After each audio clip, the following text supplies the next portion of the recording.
সংসারে সুখ শান্তি বজায় রাখতে আমাদের কি কি করা উচিত আজকের সেইগুলোই জানব।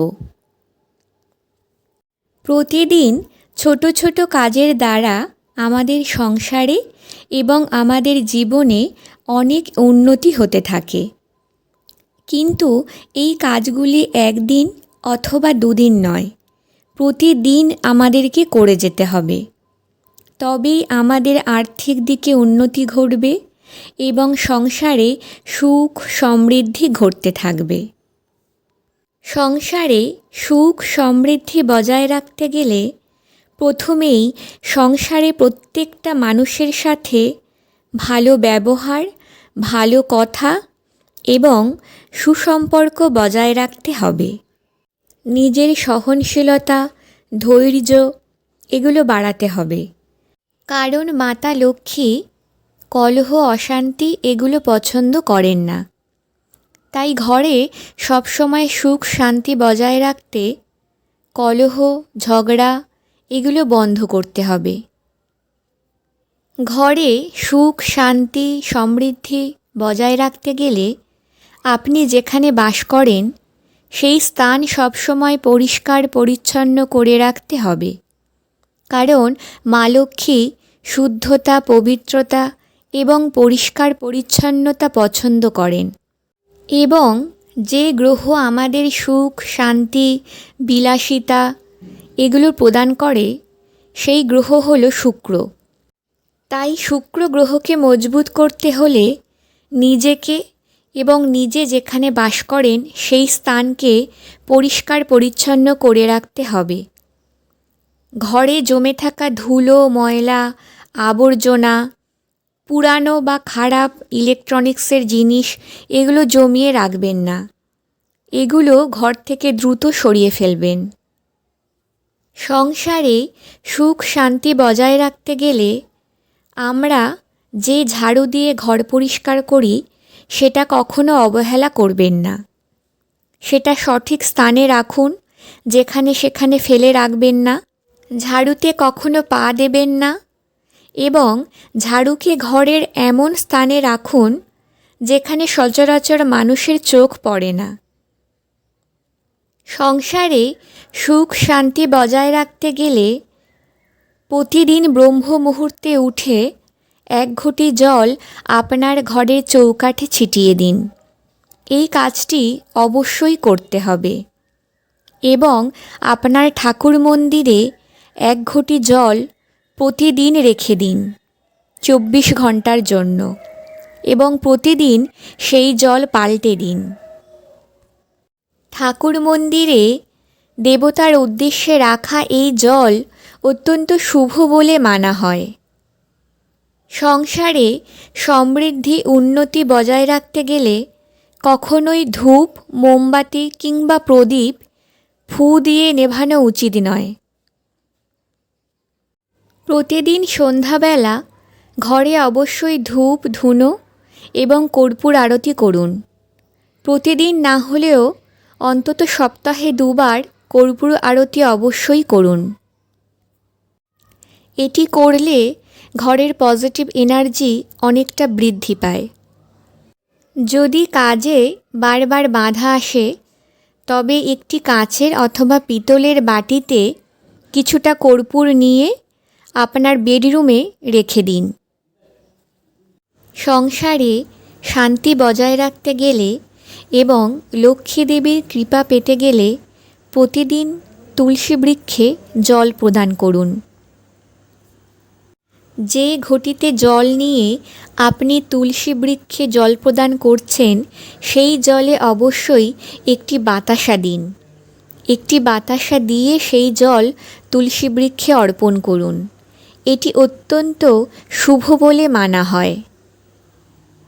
সংসারে স্থায়ী সুখ শান্তি বজায় রাখতে এবং লক্ষ্মী দেবীর কৃপা পেতে প্রতি বৃহস্পতিবার লক্ষ্মীর ঘট অবশ্যই স্থাপন করবেন। সেই ঘটে কি কি দেবেন? ঘটে বিশুদ্ধ জল 1 টাকা, হর্তকি একটি, 1টা সুপারি, গোমতী চক্র, কিছুটা আতপ চাল, আমের পল্লব বিজোড় সংখ্যায়, একটি পান পাতা, কলা, দূর্বা, বেলপাতা, একটা শুকনো হলুদ এবং একটি ফুল দিয়ে এই লক্ষ্মীর ঘরটি স্থাপন করবেন। প্রতি বৃহস্পতিবার এই সব জিনিসগুলি যদি একসাথে না পাওয়া যায় কোনো অসুবিধা নেই। আপনি যে কটাই পাবেন সে কটাই দিয়ে ভক্তি ভরে লক্ষ্মী দেবীর ঘট স্থাপন করবেন। এটি অত্যন্ত শুভ আপনার গৃহের জন্য। জীবনের সমস্ত বাধা কাটাতে এবং সুখ শান্তি বজায় রাখতে প্রতিদিন শিবলিঙ্গে জল অর্পণ করুন। এটি অত্যন্ত শুভ ফলদায়ক। মনে করা হয় আমাদের রান্নাঘরে মা অন্নপূর্ণার বাস, তাই রান্নাঘর সবসময় পরিষ্কার পরিচ্ছন্ন করে রাখুন। রাত্রেবেলা খাবার খাওয়ার পরে এঁটো বাসন জমিয়ে রাখবেন না, অবশ্যই সেগুলি ধুয়ে পরিষ্কার করে রাখুন। রান্নাঘরে প্লাস্টিকের জারে কখনোই লবণ রাখবেন না এবং যেখানে লবণ রাখছেন সেই পাত্রের মুখ কখনো খোলা রাখবেন না। এতে অত্যন্ত নেগেটিভ এনার্জি বৃদ্ধি পায়। অনেকেই ঘরের ভাঙা প্লাস্টিক বা লোহা এগুলো বিক্রি করে দেন। এগুলো বিক্রি করে যে আপনারা টাকাটা পান সেটা দিয়ে অবশ্যই লবণ কিনুন। এটি করলে মা লক্ষ্মীর কৃপা পাওয়া যায়। ঘরে যদি সবসময় অশান্তি লেগে থাকে, ঘরের প্রতিটি মানুষের মধ্যে যদি সবসময় কলহ বেঁধে যায়, তবে অবশ্যই আপনার বাথরুমের দরজা সবসময় বন্ধ করে রাখবেন, খোলা অবস্থায় রাখবেন না এবং আপনার বাথরুম সবসময় পরিষ্কার পরিচ্ছন্ন করে রাখুন। তাহলে এই সমস্যা থেকে মুক্তি পাওয়া যায়। আপনার বাথরুমে একটি কাঁচের পাত্রে লবণ এবং কিছুটা ফিটকিরি রেখে দিন।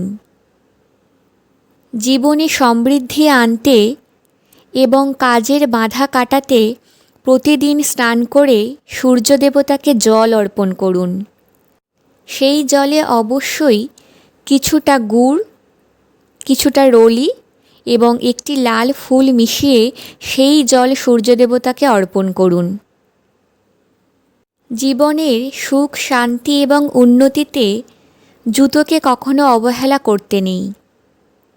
জুতোকে সবসময় পরিষ্কার পরিচ্ছন্ন রাখুন এবং আপনার জুতো কখনোই উল্টোভাবে রাখবেন না, সবসময় সোজা করে রাখুন। এতে শনিদেব ভালো ফল প্রদান করবে। ছেঁড়া জুতো কখনোই ব্যবহার করা উচিত নয়। নতুন জুতো কিনুন অথবা ছেঁড়া জুতোকে নতুনভাবে রিপেয়ার করে তবেই সেটা ব্যবহার করুন। ছেঁড়া ফাটা মানিব্যাগ কখনো ব্যবহার করবেন না এবং বিশেষ করে নীল এবং কালো রঙের মানিব্যাগ কখনো ব্যবহার করা উচিত নয়।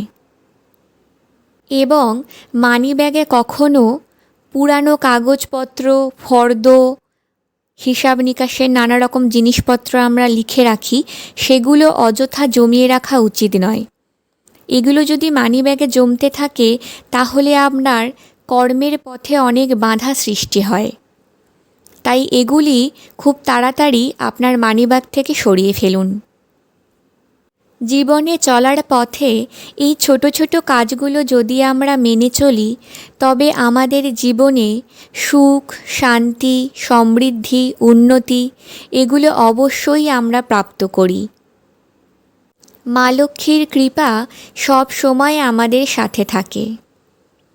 ওম নমঃ শিবায়।